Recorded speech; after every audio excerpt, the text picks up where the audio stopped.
പഹൽഗാമിലേക്ക് നമ്മൾ പോവുകയാണ്. അവിടെ ശ്രീനഗറിൽ ഇപ്പോൾ ഹാഷ്മി താജ് ഇബ്രാഹിമുണ്ട്.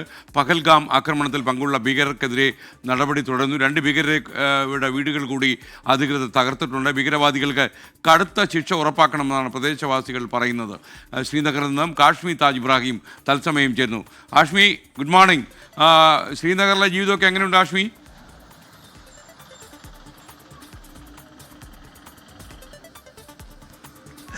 SK നല്ല തണുപ്പുണ്ട്. രാവിലെ ഉച്ചയാകുമ്പോഴേക്കും നല്ല ചൂടാവുന്നു എന്ന് പറയുന്നു. പക്ഷേ ഇവിടെ തണുപ്പാണെങ്കിലും ഇവിടുത്തെ പ്രദേശവാസികളുടെ ആത്മത്ര തണുപ്പ് ഇപ്പോൾ കാണുന്നില്ല. നമ്മൾ നേരത്തെ SK പറഞ്ഞതുപോലെ കടുത്ത രോഷം അവർ പഠിപ്പിക്കുന്നുണ്ട്. SK പഹൽഗാമിലുണ്ടായ അങ്ങേറ്റത്തെ ബാർബാറിക് അറ്റാക്കിൽ അവർ അവരുടെ രോഷവും നടുക്കവും ഒക്കെ ഇപ്പോഴും നമ്മോട് സംസാരിക്കുമ്പോഴൊക്കെ രേഖപ്പെടുത്തുന്നുണ്ട്.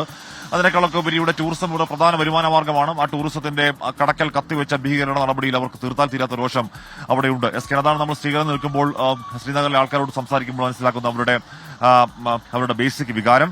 SK അതോടൊപ്പം തന്നെ ഈ പഹൽഗാമിലെ തീവ്രവാദികൾ എവിടെയാണ്? നമ്മുടെ പാവം 28 നിരപരാധികളെ പോയിന്റ് ബ്ലാങ്കിൽ കൊന്നൊടുക്കിയ തീവ്രവാദികൾ എവിടെയാണ് എന്ന ചോദ്യം കൂടി ഇവർ ഉന്നയിക്കുന്നുണ്ട്. എന്തുകൊണ്ട് കണ്ടെത്താൻ കഴിയുന്നില്ലെന്ന ചോദ്യം ഉന്നയിക്കുന്നുണ്ട്. എന്തായാലും ആ ചോദ്യത്തിന്റെ മറുപടി തേടിക്കൊണ്ട് സൈന്യം ആ പഹൽഗാം മേഖലയിൽ ഒന്നാകെ അരിച്ചുപറക്കിയുള്ള തെരച്ചിൽ. മാത്രമല്ല ഇന്റലിജൻസ് ഇൻപുട്ടുകൾ കൂടുതൽ ശേഖരിക്കുന്നുണ്ട്. പ്രദേശവാസികളിൽ നിന്ന് വിവരം ശേഖരിക്കുന്നുണ്ട്. ഏതെങ്കിലും തരത്തിലുള്ള എന്തെങ്കിലും വിവരം കിട്ടുന്നവർക്ക് ഇനാം പ്രഖ്യാപിച്ചുകൊണ്ടുള്ള നടപടികളടക്കം ഇപ്പോൾ പുരോഗമിച്ചുകൊണ്ടിരിക്കുകയുമാണ്. എന്തായാലും ഇന്ന് ഏറ്റവും പെട്ടെന്ന് തന്നെ ആ തീവ്രവാദികളെ കുറിച്ചുള്ള വിവരം കിട്ടും എന്ന് തന്നെയാണ് സൈന്യം നൽകുന്ന സൂചന.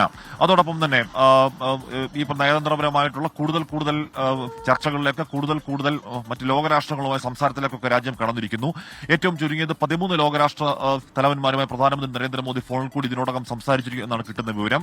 അതോടൊപ്പം തന്നെ 30 അംബാസിഡർമാർ 30 വിവിധ രാജ്യങ്ങളുടെ അംബാസിഡർമാരുമായി നമ്മുടെ വിദേശകാര്യ സെക്രട്ടറിയും ഇതിനോടകം തന്നെ കാര്യങ്ങൾ സംസാരിക്കുകയും കാര്യങ്ങൾ ബോധ്യപ്പെടുത്തുകയും ചെയ്യുകയാണ്. അതായത് ഇന്ത്യക്ക് പാകിസ്ഥാൻ ഇക്കാര്യത്തിൽ പങ്കില്ലെന്നും ഇത് ഇന്ത്യയുടെ ഒരു ഫാൾസ് ഫ്ലാഗ് ഓപ്പറേഷനാണ് എന്നും പാകിസ്ഥാൻ നിരന്തരം പ്രകോപന വർത്താനം പറഞ്ഞുകൊണ്ടിരിക്കുന്നതിനിടയിലാണ്. അങ്ങനെയല്ല കാര്യങ്ങൾ. നമ്മുടെ പക്കൽ അതിന് കൃത്യമായി എന്ന് പറഞ്ഞാൽ സിന്ധു നദീജല കരാറിൽ നിന്ന് പിന്മാറുക എന്ന അതിനിർണായകമായ തീരുമാനത്തിലേക്ക് പോയത് എന്തുകൊണ്ടാണ്, അല്ലെങ്കിൽ പോകാനുള്ള കാരണങ്ങൾ നമ്മുടെ തെളിവുകൾ കൃത്യമായി നമ്മുടെ പക്കലുണ്ട് എന്ന് ലോകരാഷ്ട്രങ്ങളെ കൂടി ബോധ്യപ്പെടുത്തൽ ലോകരാഷ്ട്രീയത്തിൽ അനിവാര്യമാണല്ലോ. അപ്പോൾ അതിന് പ്രകാരം 3 രീതിയിലുള്ള തെളിവുകൾ, അതായത് ഒന്ന് ഹ്യൂമൻ ഇന്റലിജൻസ്, ടെക്നിക്കൽ ഇന്റലിജൻസ്, പിന്നെ ദൃക്സാക്ഷികൾ പറയുന്ന മൊഴികളടക്കം സാധൂകരിക്കാൻ കഴിയുന്ന അല്ലെങ്കിൽ ഇതിന്റെ പാക് പങ്ക് നിഷേധിക്കാനാവാത്തവണ്ണം തെളിയിക്കാൻ കഴിയുന്ന തെളിവുകൾ ലോകരാഷ്ട്രങ്ങളെ ബോധ്യപ്പെടുത്തുന്നു നമ്മൾ.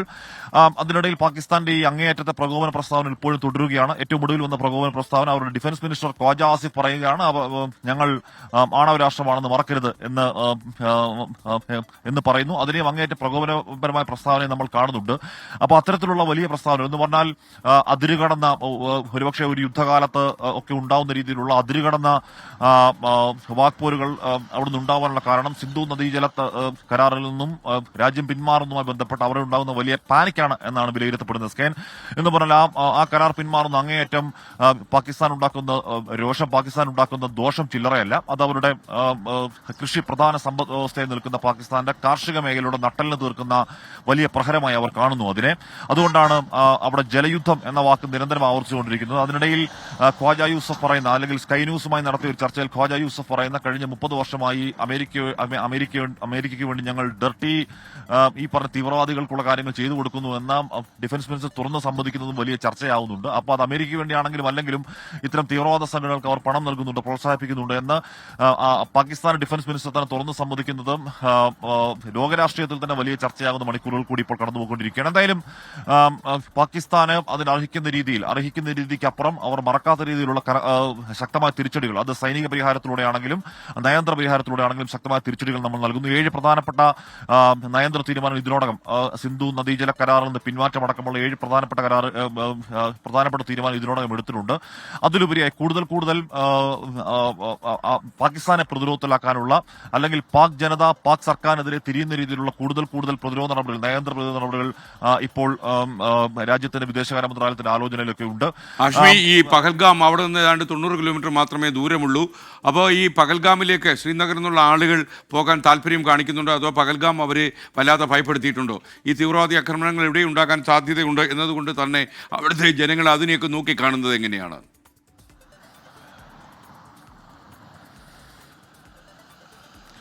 ഉറപ്പായും ആളുകൾ എസ് കെ ഇവിടുത്തെ ആളുകൾക്ക് അതിൽ കടുത്ത ആശങ്കയുണ്ട്.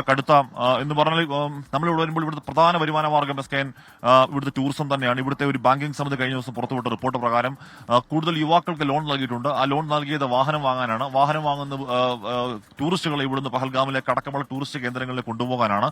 പഹൽഗാമിലുണ്ടായ അതിശക്തമായ തീവ്രവാദി ആക്രമണം എന്ന് പറഞ്ഞാൽ അതിശക്തമായ ആ എഫക്ട്, ആ ഷോക്ക്, അത് ദൂരവ്യാപക ഇമ്പാക്ട് ഉണ്ടാക്കുമെന്ന് ഈ പ്രദേശവാസികൾ ആശങ്കപ്പെടുന്നുണ്ട്. പക്ഷേ അതല്ല, എത്രയും പെട്ടെന്ന് തന്നെ പഹൽഗാമിന് ടൂറിസം തിരിച്ചുപിടിക്കാനുള്ള അല്ലെങ്കിൽ അത് പുനഃസ്ഥാപിക്കാനുള്ള ശ്രമങ്ങൾ നമ്മുടെ സർക്കാർ ചെയ്യുന്നുണ്ടെങ്കിൽ കൂടിയും ഇവിടുത്തെ പ്രദേശവാസികൾ അതിനി പഴയതുപോലെ അല്ലെങ്കിൽ ഒരു കാലത്ത് വലിയ രീതിയിൽ ആശങ്കയായിരുന്നു, ഒരു കാലത്ത് വലിയ തകർന്നു കിടന്നിരുന്ന ഒരു മേഖലയാണത്. അത് ആ മേഖല പതിയെ പതിയെ ഫ്ലറിഷ് ചെയ്ത് കൂടുതൽ വിദേശ സഞ്ചാരികൾ എന്ന് പറഞ്ഞാൽ ഈ കഴിഞ്ഞ വർഷങ്ങളിലൊക്കെ ആയിരക്കണക്കിന് വിദേശ സഞ്ചാരികൾ ഇങ്ങോട്ടേക്ക് എത്തിയതാണ്. അത് ഈ മേഖലയിലെ പരമസാധുക്കളായ മനുഷ്യരുടെ ജീവിതത്തിൽ ഉണ്ടാക്കിയ ഇമ്പാക്ട് ചെറുതായിരുന്നില്ല. അപ്പൊ അത് ഏത് രീതിയിൽ പഴയപടിയാകുമെന്ന ചോദ്യം അവർ ഉന്നയിക്കുന്നുണ്ട്. മാത്രമല്ല, അതിനിടയിൽ വരുന്ന ഒരു IB ഒരു ഇന്റലിജൻസ് ബ്യൂറോ റിപ്പോർട്ട് എന്ന് പറയുന്നത് സ്കാൻ കൂടുതൽ ഇത്തരത്തിലുള്ള ടൂറിസ്റ്റ് കേന്ദ്രങ്ങളിൽ അല്ലെങ്കിൽ ഇതര സംസ്ഥാന തൊഴിലാളികൾ ജോലിയെടുക്കുന്ന മേഖലകളിലൊക്കെ കൂടുതൽ തീവ്രവാദി ആക്രമണങ്ങൾക്ക് പാകിസ്ഥാൻ പിന്തുണയുടെ പദ്ധതി ഇടുന്നുണ്ട് എന്ന രീതിയിലുള്ള ചില സൂചനകൾ കൂടി വരുന്നുണ്ട്. അതടക്കമുള്ള കാര്യങ്ങൾ പുറത്തേക്ക് വരുമ്പോൾ ഉറപ്പായും ഈ പ്രദേശവാസികൾ വലിയ ആശങ്കയിലാണ്. അതുകൊണ്ടാണ് നേരത്തെ സുരക്ഷാ ഓഡിറ്റ് എന്നതിലേക്ക് സൈന്യം നീങ്ങുന്നത്.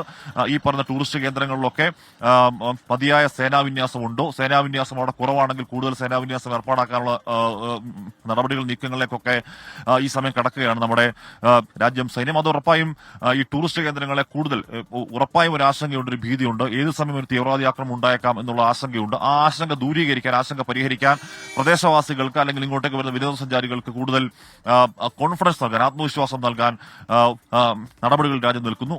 അതോടൊപ്പം തന്നെ ഫറൂഖ് അബ്ദുള്ള, ഒമർ അബ്ദുള്ള അടക്കമുള്ളവർ പറയുന്നത്, നമ്മൾ സംസാരിക്കുന്ന ഇവിടുത്തെ പ്രദേശവാസികൾ പറയുന്നത്, ഈ ഭീഷണിയിൽ രാജ്യത്തിന്റെ മറ്റു ഭാഗത്തെ ടൂറിസ്റ്റുകൾ വഴങ്ങിക്കൊടുത്തുകൂടാ.